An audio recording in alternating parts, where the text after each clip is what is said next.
नमस्कार। आप सभी पशुपालक भाइयों को आपका अपना यूट्यूब चैनल पशुपालन जानकारी में स्वागत है।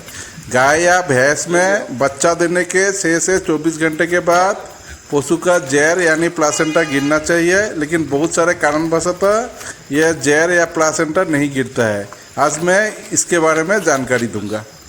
जहर का अटकना या रिटेंशन ऑफ प्लासेंटा, जिसको आरओपी बोलते हैं, यह गाय और भैंस में एक प्रमुख समस्या है।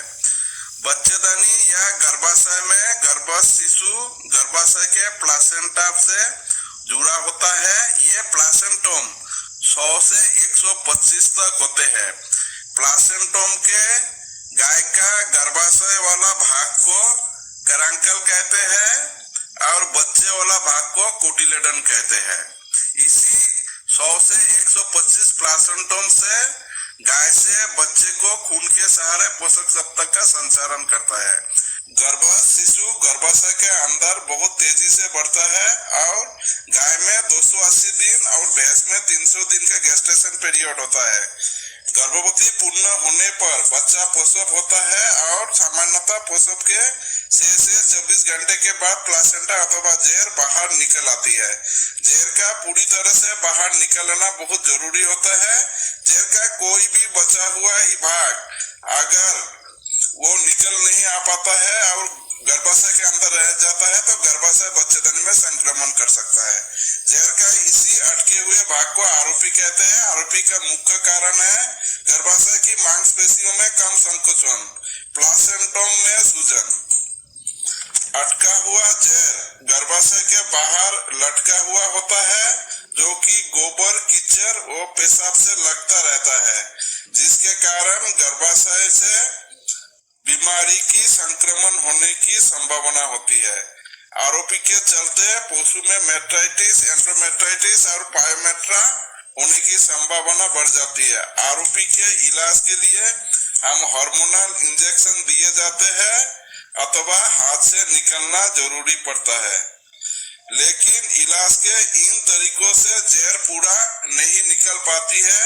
जैसा कि हार्मोन का इंजेक्शन देने से केवल गर्भाशय की मांसपेशियों में संकोचन बढ़ता है, लेकिन कोरंकल और कोटुलेडन की सूजन कम नहीं होती है। अंततः जहर को हाथ से निकलने की जरूरत पड़ती है।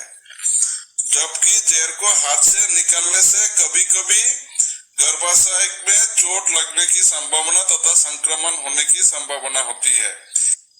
किसी एक्सपर्ट वेटरनरी डॉक्टर को बुला के उसी के हाथ से ये जहर निकलना चाहिए, क्योंकि ये बहुत बारीकी वाला काम होता है। ज्यादा जोर से खींचने से बच्चेदानी में इंजरी हो जाएगा, ब्लीडिंग चालू रहेगा, तो इससे ज्यादा दिक्कत होगा।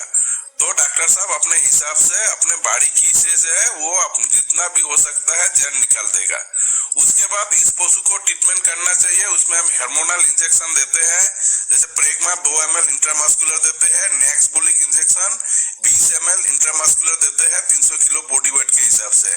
ये रोपिटास बोलास, इनबोलोन बोलास या तो ओडिप्रीम यू बोलास, ये हम बच्चेदानी के अंदर डाल देते हैं। वो बचा हुआ वो जहर को गला देता है। उसके बाद यूटेरन क्लींजिंग सिरप आता है, यूटेरोटोन, इनबोलोन, एर्गोवेट, एक्सापार, यूट्रीवाइव, ये सब हम जो है उस पशु को पिला देते हैं और जरूरत पड़ने से एंटीबायोटिक का इंजेक्शन भी हम देते हैं। आपका गाय या तो भैंस अगर बच्चा दिया है और उसका 6 से 24 घंटे के बाद भी अगर जहर नहीं गिरा है, तो आप आपका नज़दीक वाला कोई एक्सपीरियंस डॉक्टर साहब को बुला के उसी के देखरेख में ही इस पशु का जहर निकालना चाहिए। जैसे इस वीडियो में आप देखेंगे, ये डॉक्टर साहब बहुत एक्सपीरियंस डॉक्टर साहब है और ये काम बहुत बारीकी वाला काम है।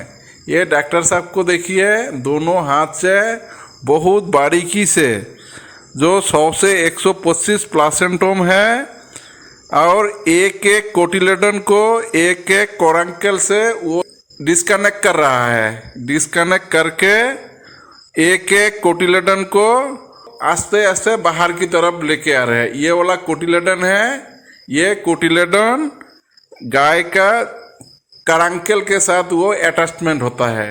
तो ऐसे करके बहुत आस्ते आस्ते बहुत बारीकी से ये डॉक्टर साहब एक एक कोटिलेडोन को एक कोडांकल से ये डिस्कनेक्ट कर रहा है। तो ये वाला काम बहुत बारीकिया वाला काम है और बहुत एक्सपीरियंस वाला काम है।